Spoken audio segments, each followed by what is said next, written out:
So I'm Christophe. Yeah, I'm old, and yeah, I hail from Paris. I got 2 sons. I've been doing JavaScript since JavaScript. I work at Doctolib, which is a healthcare OS company. It's awesome. If you're near Berlin or Amsterdam or Paris or Milan, well, talk to us. We're doing amazing stuff in healthcare industry. Those slides are online. You'll get the link at the end. They're interactive. So I can actually go quite fast through this first intro because Phil hashed it out for me already. So ECMAScript is something we should really be calling JavaScript, but Oracle. So please join the petition run by Dino towards reclaiming that freaking brand that they shouldn't own in any capacity, so that we can just go ahead and say JavaScript, right? But the official name of the language is ECMAScript because it's being standardized by ECMA, so we say ES, and ES 2015, 2016, ES 2027, and so on. And we do have some TC39 delegates as speakers or as attendees, and you know there are like stages towards moving any proposal along, and this is all open. You can go github.com/tc39, look at the proposals, look at everything that's going on, get the minutes from the bi-monthly agendas, and see how things are progressing. You can make your own proposal. You can just like create a Markdown file on a GitHub public repo and bring their attention to it. And you got what we call a stage 0 proposal, the straw man, right? Wouldn't it be awesome if we had a unicorn, like the actual unicorn emoji operator? It would be so self-obvious as to what it does to, I don't know. And the clicker is really, I don't know, there's a math.random call as to whether it works. And so it's not very reliable and not cryptographically secure. And once one of the permanent TC39 delegates agrees to be the champion of that proposal, it moves to stage 1. We actually, last meeting was last week. We had 3 proposals that moved to stage 1, although one moved straight to a higher stage because it was done enough. A lot of stuff happens in stage 1. A lot of borderline ideas make it to stage 1. And a small fraction of that ends up moving to stage 2, which is the draft. So that's when most of your spec text, which is a specific formalism, is done. And it covers most of the critical aspects and semantics and cross-cutting concerns. And a lot of stuff stays in stage 2 for a long time, right? We recently introduced stage 2.7, don't ask. There's actually a rationally, find me at the bar, right? A rationally/horror story. And that's for when you're that close to stage 3. But you still have some of the test suite to fill in and stuff like that. And this was introduced specifically for the Shadow Realm proposal, which we'll mention later. And now we actually have a few other things. Last week we had a proposal that was shifted directly to 2.7. I think it's the push-all method.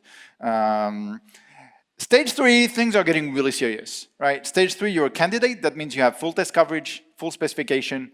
And now you're just waiting. You know, like your manager saying, I just need this feature, right?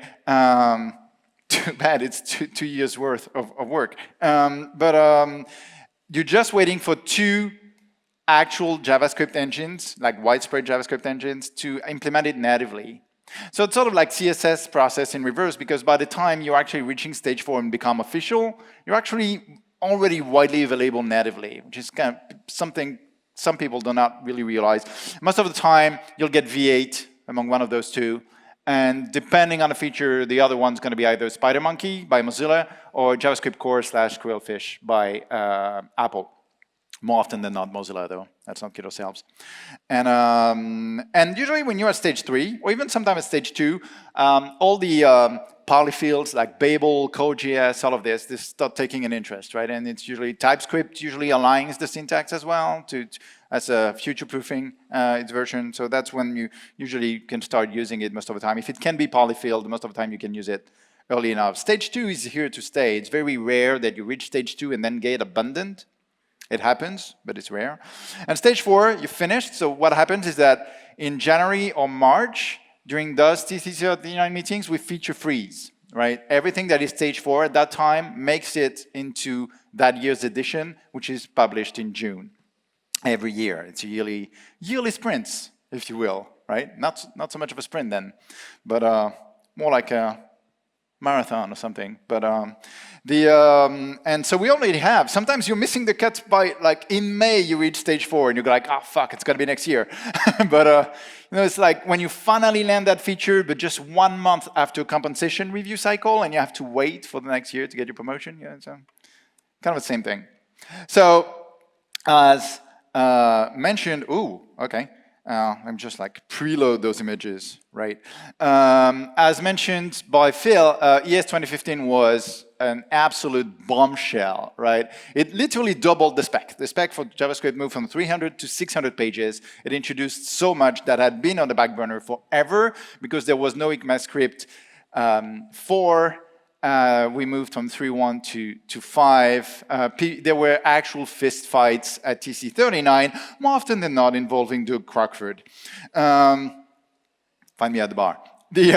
So, quick refresher about some of the stuff in the past few years that I think did not get enough spotlight, and then we'll move to a new one. String match all. You know, anybody used match with regular expressions? Yeah, and with like global regular expressions? Anybody uses groups? Named groups because you're civilized people, right? You don't just use the index and break it the minute you add another group, right? No. So and the thing is, you couldn't have your cake and eat it too, because by the time you had groups and a global expression, you would get all the main matches, but not the groups. You had to pick between subgroups or global regular expressions, and that sucked. And we had to do some voodoo with the regular expression lasting index match and stuff. And so we've been able, in ES2020, we have match all that returns an iterable where we have everything. We have all the global matches plus the subgroups, and it's really nice. Promise. I'm sure all of you work with promises, hopefully using async await and not manual promise chains. And you know promise race and promise any and promise all, right? Everybody uses promise all at some point, right? But we've had for quite a while promise any and promise all settled, and those 4 combinators cover all the angles, right? Promise all shortcuts on the first rejection, promise race shortcuts on the first settlement, promise any shortcuts on the first fulfillment. So that's when you have like multiple competing strategies to achieve the same goal. And so the first one that manages wins. And promise all settled waits. It doesn't shortcut on anything. It waits for all the settlements, and then you can inspect whether each of them succeeded or failed. So it's kind of nice for like test runners or stuff like that, for example. And then you can cover all your angles with that. And they've been around forever. One of my teeny tiny additions that just makes me feel better inside every time I use it is at. You know how getting the last item of an array has always sucked, right? Especially if that array was descriptively named, like, you know, like unforeseen promise tasks or something. And then you would go unforeseen promise task, square bracket, unforeseen promise task dot length -1. And it felt like writing C, right? Which I'm long past enjoying. And it always felt kind of, especially because I'm a Rubyist as well, and like you go like, hey, square -1. There you go, you know? Or Python, same thing, or many others. I think Kotlin as well, maybe. And so we finally have at. It works on every built-in iterable, strings, arrays, all the array buffers and all that. And at works with positive and negative indices, right? -1 will be the last one, -2 the penultimate one, and so on. So it's so much nicer at -1. And it's been polyfilled forever. So even if you're that one person who still has to deploy to a legacy unsupported IE 11, first, please see someone, seek help. And there are specific discussion groups in every major city for these people. And just like, this is polyfilled. This is super easy to polyfill. So just, you're running through Babel and Core.js and all that. It's going to work. Those are kind of nice as well. You know that array has had this weird API where a lot of methods mutated the array and a lot of methods did not, and not always in an intuitive way, right? Like concat is immutable, when in many languages it is mutable. Sort actually mutates the array, reverse mutates the array, and so on. And we used to do some weird stuff. So now we've had for a couple of years already the immutable versions, right? 2 reversed returns a new array, 2 sorted, same thing, same arguments really, same signatures, except it doesn't touch the original array. And my very favorite one, with, right? Where you say, I want that exact same array, except at that position, I want to switch something, right? And if any of you has worked with, say, Redux, and you were doing bare bones immutability, you weren't going through emerge.js or anything, you were actually manually spreading those bastards all over the place and trying to, just because, oh, I'm going to update at position 5, and you were like, oh, fuck it, I need to do like concat, or whatever. It's still in the React docs to this day, and we were like, dude, with, why do you have people bang this with a rock every time? So, array grouping, this got in last year. We finally have a way to, one more nail in the coffin of Lodash, right? Stop using Lodash for native stuff, please. Just because it will use the native stuff under the cover when it's available doesn't spare you. And stop using Lodash, period, like the untree shakeable one. At least use Lodash ES or something, right? And so we finally have group by and stuff like that. Actually, 3 years ago, when I gave a similar talk, the API was different. It was stage 2. And we actually had like group by or group by map as methods on arrays, but that meant you could only use that on arrays. So now we have like static methods which work on any iterable, including your own. So they're group by an object and group by on map, and you can pass any iterable and have those groups work perfectly out of the box, and they're used under the hood by Lodash when available. But we have the V flag for regular expressions. So full disclaimer, I love regular expressions, and I'm fine, right? And my mental health should not be put into question. It's just that regular expressions are one of those things that you never quite learn, A bit like Git or jQuery, I guess, or PHP. It's one of those things where people think you can just wing it. Like nobody does Spring Boot without learning it, right? And but for some reason, JavaScript gets fair game, like. And now with AI, it's like, I don't know, ChatGPT, Cursor told me to. I hallucinated, some API doesn't exist, but yeah. And so we had regular expressions are pretty awesome if used properly. And there's this thing, which actually is one of those things where doing it without regular expression would be extremely cumbersome and slow, where we have had since ES2015 Unicode regular expressions, and since ES2018 we've had those \p something, which is what we call Unicode property escapes, which lets you define like very complex character sets. Like decimal number is not just 0 to 9, right? It's decimal numbers in any known script to man that is encoded in Unicode, including stuff like as if it were carved on stone, okay? And in all the graphs, we have a lot of scripts that have different numbers than the ASCII numbers. And you could tell this one would be, we have a V flag now, and I would advise you use the V flag instead of the U flag, because that gives you more syntaxes. You can actually see that double dash here. That's a way to subtract classes from others. So like all the decimal numbers except the ASCII ones, or all the Khmer script code points that are actually letters, because Khmer also has digits and many other things. And writing those without that syntax would take literally multiple screens of garbled code, right? And be extremely slow. So when you need to do that, like you're in an international company, you're working with some exotic, I would say, user bases, that's actually pretty sweet. Promise with resolvers got there in 2024 as well. It's like a native way of the kind of hook you would do when you created your promise manually and you sort of like exfiltrated the resolve and reject you got from what I call the revealing constructor pattern, just so some other piece of code, maybe an event handler, would actually call that resolve or that reject. You should not do that nilly-willy, because that's part of the promise abstraction that the outside world can not influence the fate of that promise. It's supposed to be read-only, but now you have like a clean way when you want to pass those on to some third-party event handlers that need to be created outside of the promise constructor. ES2025, this year, what did we get in June of what became official in June? We have what we call the collection and iterator utilities. The synchronous ones, the asynchronous ones are coming. We got a ton of helpers. So we, like stuff like filter, map, take, drop, all of these now exist on every built-in iterator. So whether you're dealing with like maps or sets or arrays or strings or whatever, you can use them freely willy. If you implement the iterable protocol in your own objects, you get them, which is pretty great.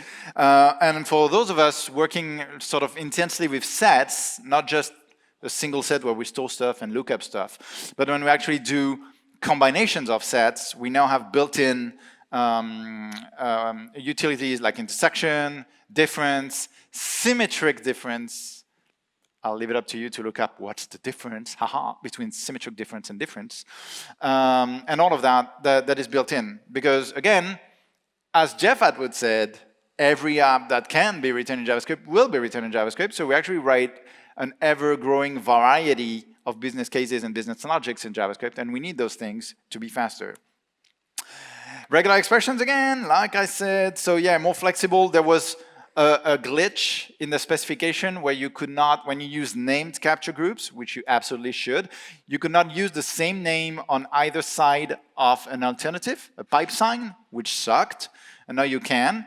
And also, I think you have this thing now. You can actually change the flags within a group. You can say, I'm case insensitive, but within that group, I'm not. It has to be uppercase or lowercase, right? And you can change those flags every time. So essentially, we're just catching up to languages that really have regular expressions, but otherwise suck, like Perl, for instance, which is a write-only language, right? Perl code, you can write it, but you can seldom read it after that, so it's...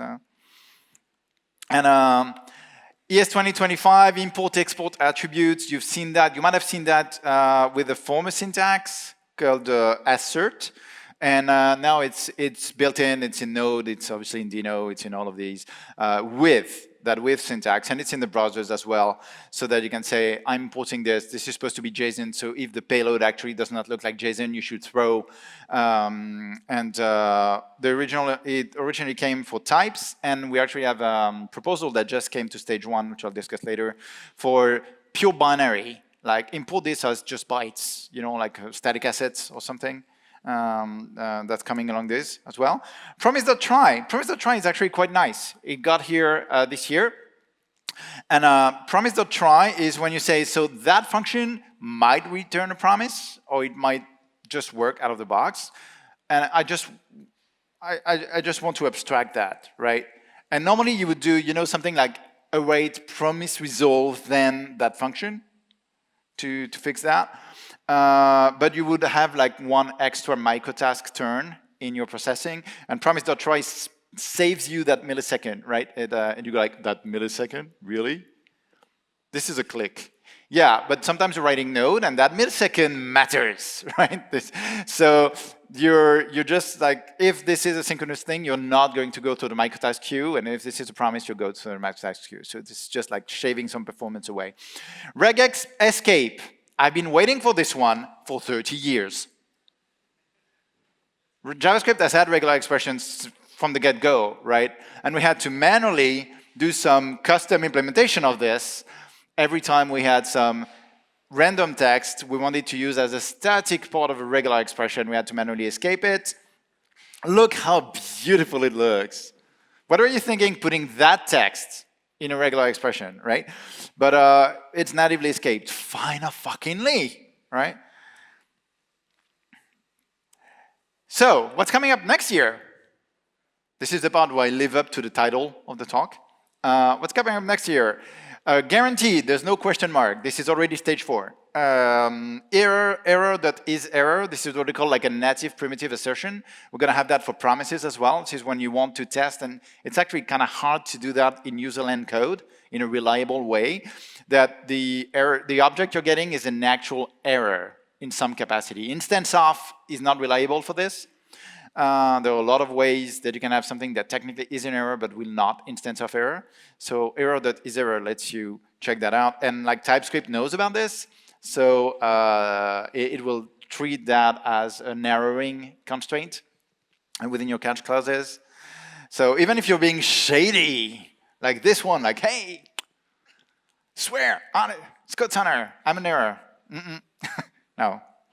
Because that's how we used to do it in like userland code. Like, oh, let's use the original two-string implementation. But now that we have symbols, well-known symbols for two-string tag and stuff, we can actually fake it further. So it required a reliable native way.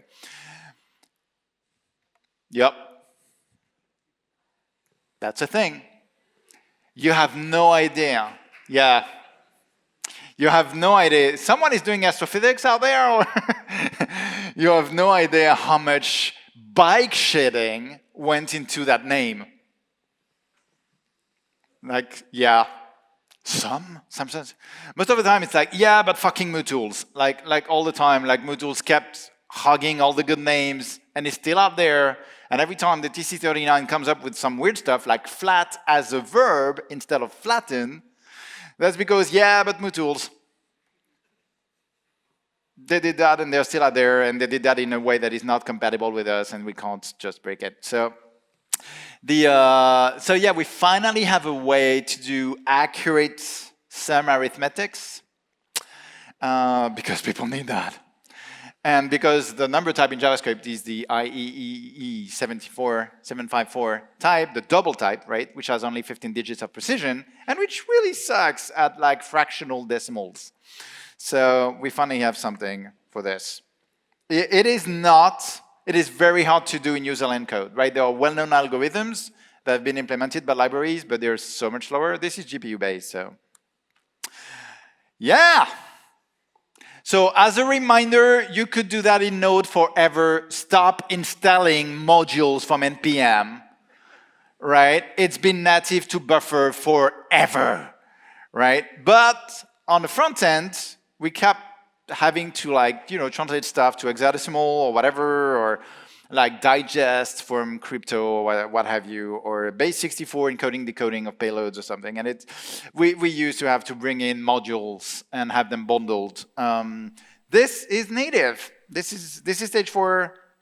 And in the browser it used not to be. So we have that for arrays, array buffers, everything that is array-like, anything that stores bytes, really. And you can, I went to the trouble of doing some encoding of Nordic.js rules, the old way with the Z because I'm that old.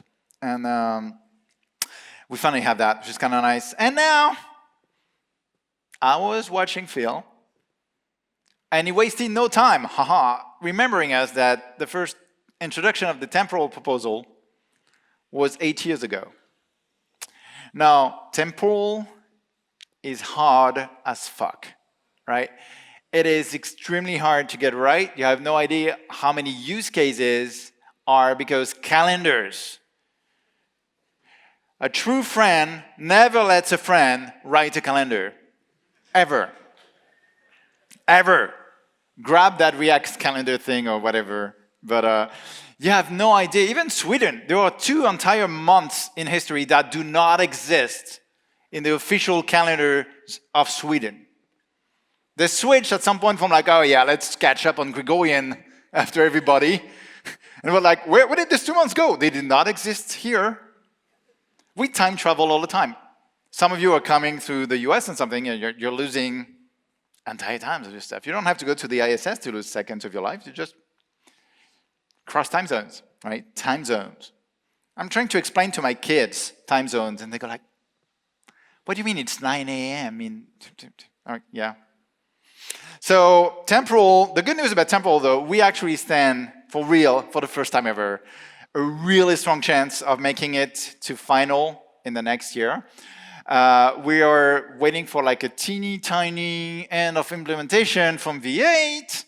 They're very close. They announced it would ship in Chrome 1.4.4, which should be March, if my calculations are correct, which is really a final coat in the door kind of thing for feature freeze. So hopefully it will. It's actually also waiting on 2 other smaller proposals, INTL, E-Ray, month code and stuff that are quite certain to be stage 4 by then. So there's like a really good shot it'll be official. Right now it is in Mozilla already, and it should be in V8 technically before the next official release, but maybe not before the next feature freeze. So it will be 2026 or guaranteed at worst 2027. Temporal is the fucking bomb. Temporal just rules. Who here suffers and bloats their bundles with Moment.js? By acclamation. Yeah. Day.js, Datafence, Luxon, Cthulhu. So yeah, that's not great, right? In all honesty, Moment.js has spent the last 10 years telling us to move to Luxon, and nobody pays attention. But yeah, even those do not do everything we need. Even those have a lot of corner cases, because that thing is hard. Now, the champions on Temporal are not sitting idle at all. They've just gathered all the use cases from all types of apps, and especially like business apps, LOB apps, have incredibly complex needs for this. The API has moved quite a lot over time. It stabilizes now. There's a full polyfill. You can actually play in the Temporal docs with all of this, and it's amazing. Here are two of my favorite examples. First, we have times without dates, and dates without times, which are an important thing.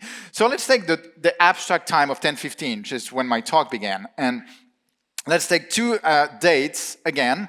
So the 2nd of October, which is now, and the 30th of October, which, as the astute readers among you will notice, is on the other side of daylight savings, which is still a thing. Because apparently it's 1973 and we have a fuel crisis. And we combine them with those times, okay, and we'll take a lovely time zone, which would be Europe, Stockholm. Any one of you who still uses the 4-letter ambiguous time zone stuff, like CEST, should reconsider their life choices. These are ambiguous. CEST is actually 2 time zones, very different ones, right? So do not do that. So I can turn that to an instant. An instant will be like an abstract UTC representation of it. And you can see that, yes, in that time zone, the 2nd of October this year at 10:15 is actually 8:15 UTC, because we're still in daylight summertime, so we're still 2 hours ahead. If I ask it what it's going to be on the 30th of October, it's saying, oh yeah, it's going to be 9:15 because we're going to be in wintertime, right? So just 1 hour ahead. Now look at this one. Okay, I'm getting a zone date time and you're using the actual time zone identifiers. Okay, we're on the 8th of March in 2020, 11:55 in Hong Kong. And that flight, that's when that flight leaves. And that flight arrives in Los Angeles on the same date at 9:50. Time travel, right? You're arriving before you leave. Isn't that awesome? Weird. You can actually have 2 New Year's Eve for the same year. My brother used to do that. And now you go, what's the flight duration? And you don't have temporal. And you're picking dates that are across that one moment when one of those countries decided to change time zones, which happens a lot for like islands in the Pacific that decide to go from one side to the other of the terminator and actually lose not the robot, right? The terminator is where you switch from like one day to the next. And it will tell you. It will tell you in a duration ISO format, right? This is 12 hours and 55 minutes. And you can do it the other way. Let's say a flight is 14 hours and 10 minutes. And I'm going from that departure. I'm adding that flight time. This arrives in Paris. What's the local time in Paris? Gives you, yeah. Try doing that with Moment. And this is just a tiny bit of it, because obviously we have to consider all the, what we call, what's the name? Not ISO learner, but something, a name that says that calendars based really on the sun and the moon. So the Islamic calendar, Chinese calendars and all stuff. You have no idea the complexities that are there. Temporal can actually convert some really idiosyncratic Chinese calendar stuff into Hebrew calendars that have completely different reference systems and so on. It's just incredible. And sometimes you do need to do that. If you're writing like an international meeting scheduling kind of thing, sorry. And Temporal is going to save your life. ES2026 is likely to see finally the stage 4 of array from async. You know, when you have like an async iterable, like a stream, and you want to aggregate that in an array, and usually we do some for await that does pushes. And we have like a native way for this array from async. It's actually been in Node for a while. It works beautifully. Guaranteed resource cleanups. Anyone using Java, try with resources? We don't have any sad people in this room. Kotlin, maybe, you know, or C#. Any C# people? There you go. I'm not judging. C# is the grandchild of Delphi, and Delphi was the love of my life. So, and it's Anders Hallsberg, right? Just like TypeScript. We're all friends here, except you have to deploy in Windows servers. Sorry about that. And so you have that same thing, right? Where you can, at the beginning of some scope, you can define variables, define stuff that needs to be disposed of in a specific manner, and you want that to happen automatically, just like try with resources and stuff. We have that now. TypeScript has caught along already, so it understands these. And we have that for synchronous and asynchronous disposal. And you can just like, instead of saying const, you would say using. And you have a lot of like using await on stuff. There's a lot of combinations. And when that scope ends, regardless of why, regardless of how many try catches, finalies, whatever, exceptions being thrown in the catches or whatever, you'll get guaranteed cleanup. And it's based on like 2 new well-known symbols, symbol dispose for synchronous disposal and symbol async dispose for asynchronous disposal that you implement. They're going to be called automatically. It's already implemented by, say, streams and a number of other things, timers in Node and many others, and it works beautifully. It might get to stage 4 next year. It's being polyfilled. Babel supports it. V8 has it. TypeScript 5.2 knows about it. The official name is explicit resource management, but I don't find that very readable, so I say guaranteed resource cleanup. That saves us from a lot of like nested try finalies that try to sort of compete with the fact that you might throw in the middle of those finalies if you're not careful and so on. So it's a lot less verbose. It's kind of nice. Same thing, in terms of performance, you know how you can dynamically import modules. And so only when you run this will you load, parse, and execute that module. We do that for lazy evaluation, lazy React components, all of that, right? To avoid like loading the entire thing up front. And we do that mostly because we don't want to pay the penalty of, especially at not so much bandwidth, honestly, but especially like parsing and executing those modules at boot, which is what actually sort of like freezes the user. And we have that thing called deferred module execution that is stage 3 or 4. I didn't put a stage in there, sorry. And that's a new syntax, import defer, right? And what that does is it will load in the background that thing, so it's loaded already, but it will wait until you actually start using it in your code to do the initial parse and execute, right? So it's you're still gaining some time because the loading is already done, right? You can service worker it away or stuff like that, so it's actually kind of nice. And and we have something at stage 2 called deferred re-exports, when you're actually re-exporting some of those things, and it will understand that it's deferred and keep that early loading, but no parse until you're actually using the export. Tree shaking will work. It's actually kind of nice. We replaced something like the former name of this. You know, when you want to do like an atomic lookup and insertion if it's not there in a map. The former name of this, brace yourselves, was emplace. Design by comedy is a terrible thing. Emplace, and it died of a horrible death. And now we got getter insert and getter insert computed, which is exactly for this, when you want to make sure that you have atomic lookup and insertion of default, even if you're doing multi-threaded stuff on a shared array buffer or stuff like that. So you don't need to do synchronization and mutexes and all this. So it's kind of neat. Time zone canonicalization, so that's a teeny tiny thing. I'm putting it here just for the sake of comprehensiveness. This is one of the things that need to make stage 4 for Temporal to be stage 4. That's because the official name list of time zone does not evolve much, but it does evolve, right? For example, Kiev in Ukraine, and Ukraine is a hot topic for the past few years, unfortunately.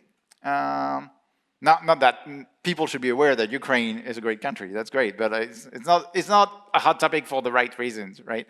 And it's been renamed now to Kiev with an I and a Y, and so the former name is being deprecated, but that creates a lot of stuff when you have legacy code using that name. And so there's a system that just automatically folds them over to the new system so that all the equality and everything works, regardless of your code using the old names or the new names.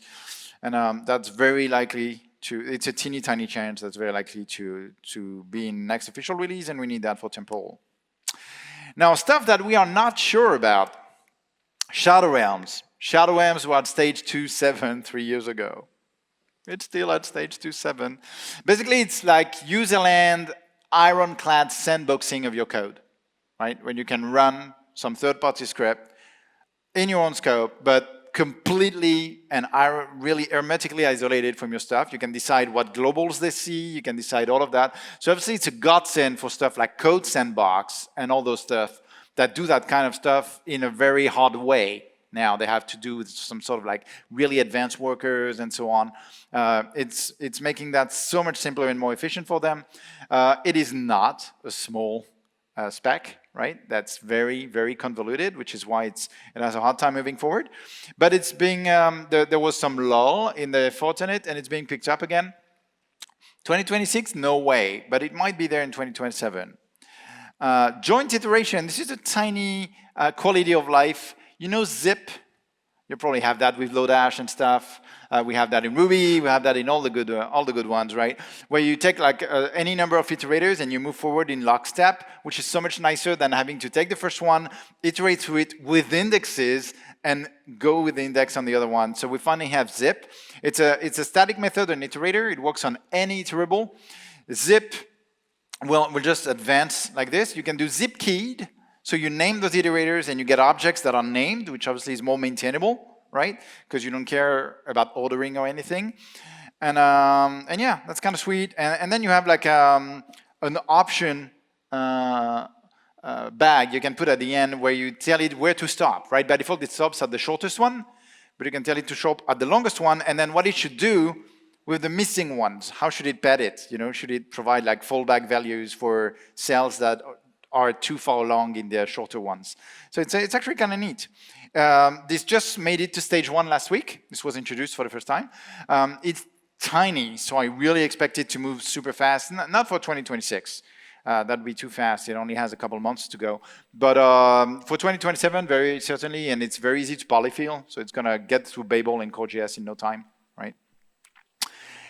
Along the same way, iterator range, right? You know how we all wrote at some point in our careers those helpers to just generate a fucking sequence of numbers, you know?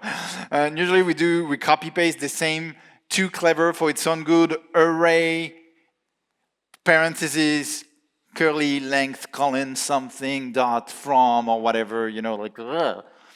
And the first time you write this, especially if you're a junior, you go like, ha.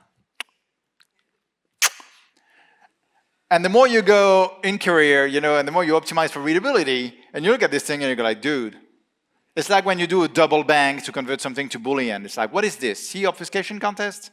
You know?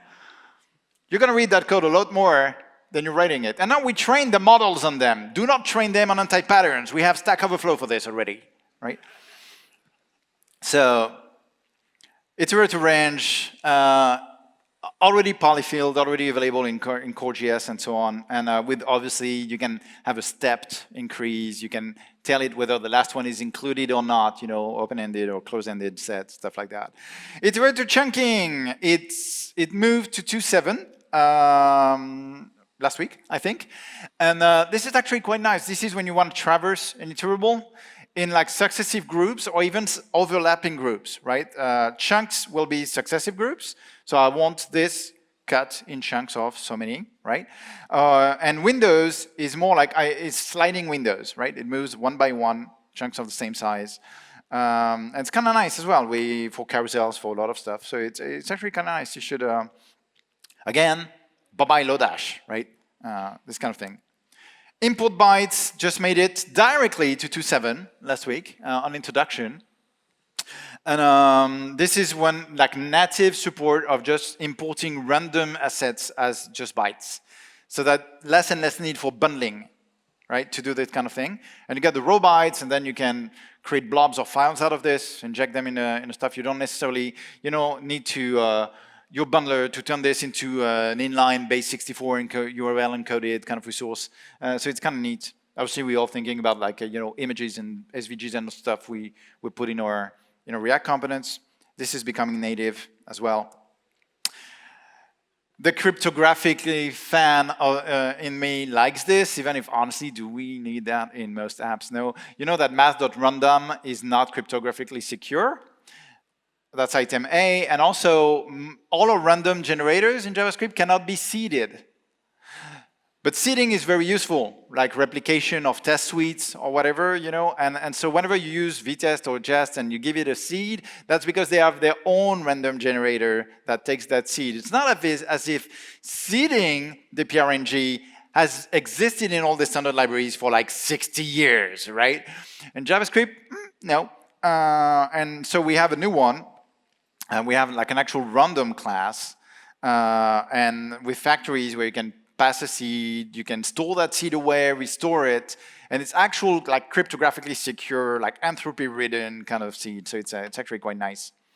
And that's at stage 2. So probably the moment it hits stage 4, all the test harnesses are going to go, okay, I don't have to have my own implementation anymore.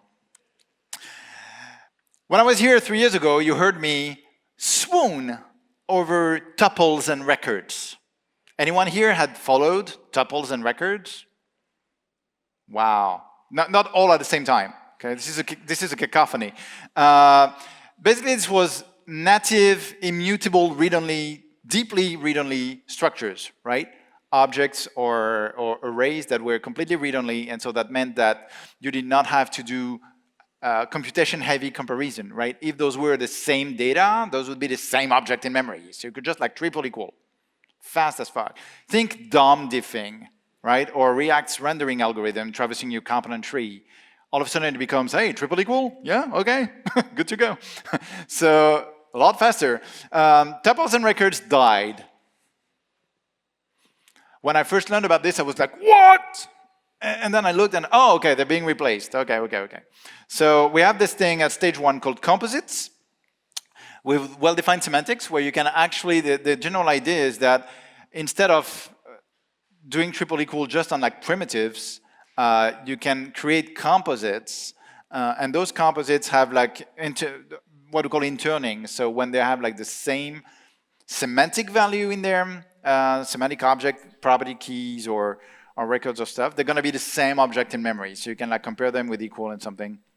Includes work, index of works, same for keys or whatever. Basically, regular comparison, what we call a same value 0 algorithm, understands composites and will compare them properly without having to do deep comparisons. So that's what's getting to replace them. We should not expect that to be anywhere before 2027 at the earliest, I think. That requires, the algorithms are well known to do that performantly, but that requires some significant implementation effort by our engine implementers. So probably you're going to see that in V8 first. And I wouldn't put my money before 2028, but hey, might be wrong. It's finally here. You know how every time you want to know whether an object has properties, you have to do something that makes you die a little inside? Like object.entries.length or object keys.length if you're feeling eco-friendly. And this is Northern Europe, so we're all eco-friendly, right? A lot more than in other areas, starting with France. So we finally have property count. Native, well, it's in stage 1, but it might very well be there 2027, I guess, because it's very easy to implement and polyfill. And obviously we have customizations, as we always do. So we have like what types of keys. By default, it will only look at the string-based and number-based keys, right? But you can ask it with key types all to actually get the symbols as well.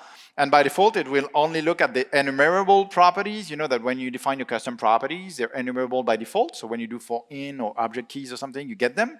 But you can ask them to be hidden, non-enumerable, right? When you do a defined property. And so again, you can ask it to go through all the property or just by default the enumerable ones and so on. So it's efficient as far because it's just a simple lookup on internal slots of the object that are pre-computed, that are part of what we call the shape definition. So it's like one CPU cycle. It's really extremely fast. So again, quality of life. Quality of life, again, we mentioned promise all. And you know that at some point we tend to sort of abuse promise all. It's not that. It's just that we have to wait in parallel for like 6 promises, right, on this one. Because we're parallelizing things like there's no tomorrow. And that's usually a good thing from a user perspective. But we end up destructuring this, right? We end up saying const, square brackets, and it's position-based, and you have to do like one, equal to wait promise all. And obviously at some point, are we... Really? What does it say that I have a lot of time? Okay, but I'm near the end, so we're good. So we have promise all keyed that lets you name those promises and returns the object with the properties. So you are safe from this. Stuck but cool ones, the pipeline operator. Oh God, I got ligatures. Sorry, so it's not like actual triangles. It would be pipe greater than, right? This happens in a lot of functional languages so that you can describe pipelines processing. It's been stuck ever since August 2021. Shout on the internet for them to get back to this. And pattern matching, again, same kind of thing, functional programming. We have that in many languages. It's pretty awesome. Stuck since March 2022. If you love it, make some noise online. And legible regexes as well, so that we can have like comments and white space in regular expressions. Who would want to? Everybody loves to look at garbage, right? But it's been stuck for a long time as well. Thank you, everyone.